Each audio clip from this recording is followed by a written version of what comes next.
Hello, जरा ठहरिए, सांसों को जरा थामिए और मन को उस समय में ले चलिए जब संसार में युद्ध नहीं था, खून नहीं बह रहा था, फिर भी भगवान को अवतार लेना ही पड़ा। क्योंकि तब समस्या अत्याचार नहीं थी, समस्या थी अहंकार। एक राजा था जो असुर होकर भी दानी था, जिसके द्वार से कोई याचक खाली हाथ नहीं लौटता था। उस राजा का नाम था महाबली। तीनों लोग उसके चरणों में थे। देवता पराजित थे, स्वर्ग सूना था और बलि के मन में धीरे धीरे एक भाव जन्म ले रहा था, अब मुझे किसी ईश्वर की आवश्यकता नहीं है। यहीं से तो धर्म डगमगाने लगा।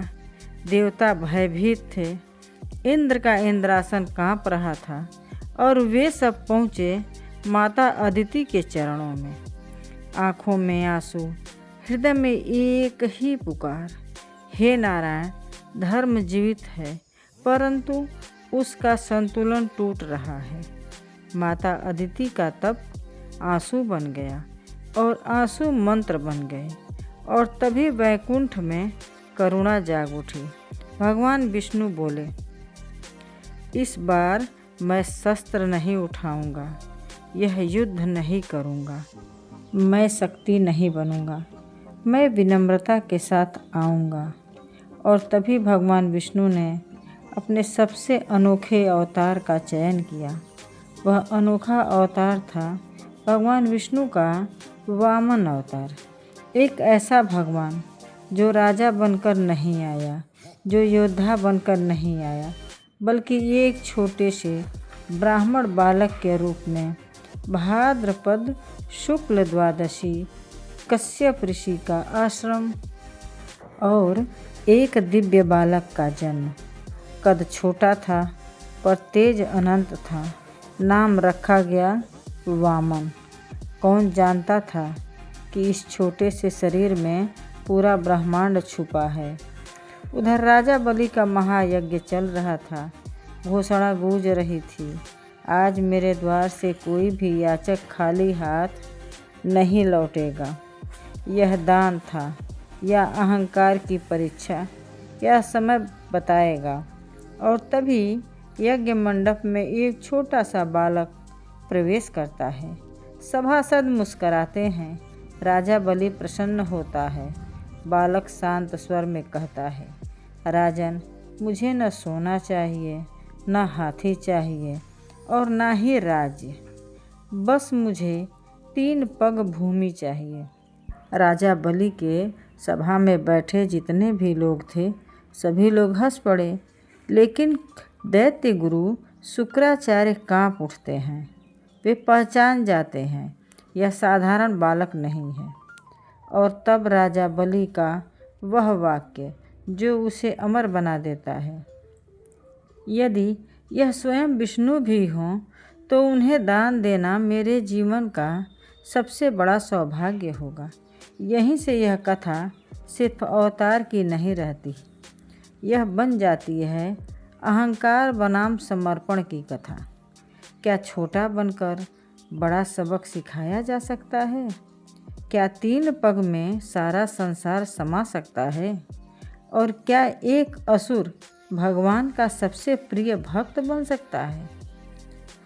वामन अवतार की दिव्य कथा जो अब आरंभ होने जा रही है। जय श्री वामन भगवान की, जय श्री हरि विष्णु भगवान की। हेलो फ्रेंड्स, मेरा नाम सीमा पांडे है और मैं आज भगवान विष्णु के वामन अवतार की कथा आपके साथ शेयर करना चाहती हूँ। तो आइए सुनते हैं। इस कहानी में दानवीर असुर राजा बलि की जो बुरा नहीं था, पर उसका अहंकार इतना बड़ा हो गया था कि स्वर्ग भी छोटा पड़ रहा था। राजा बलि प्रहलाद का पौत्र था। प्रहलाद जो स्वयं भगवान विष्णु का परम भक्त था। बलि ने हजारों वर्षों तक कठोर तप किया, ब्रह्मा जी को प्रसन्न किया, अपार शक्ति और वरदान प्राप्त किया। उसने इंद्र सहित सभी देवताओं को पराजित किया था, स्वर्ग, पृथ्वी और पाताल तीनों लोकों पर उसका शासन हो गया था। समस्या यह नहीं थी कि बलि शक्तिशाली था, समस्या यह थी कि वह अब स्वयं को ही भगवान समझने लगा था। देवता पराजित होकर माता अदिति के पास गए। माता अदिति ने तप किया और भगवान विष्णु को प्रसन्न किया।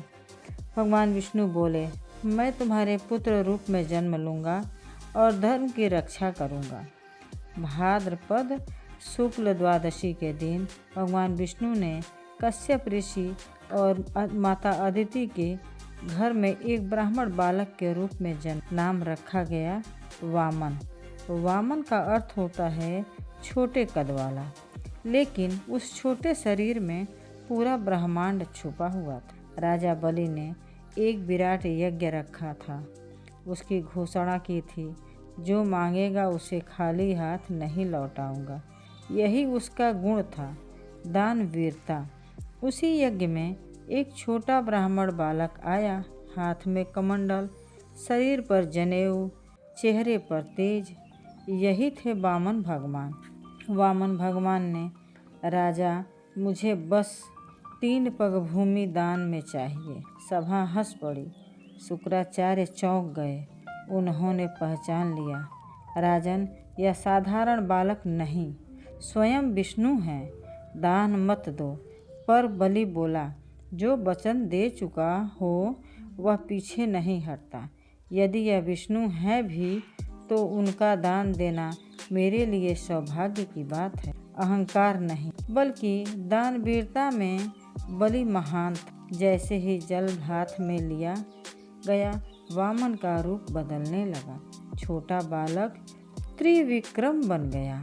पहला पग पृथ्वी, दूसरा पग और स्वर्ग, और तीसरा पग रखने की जगह नहीं थी। बलि समझ गया, मैं पराजित हो चुका, मैं धन्य हो गया। प्रभु तीसरा पग मेरे सर पे रखिए। सर पे पग रखे और उसे पाताल लोक का राजा बना दिया। और प्रभु द्वारपाल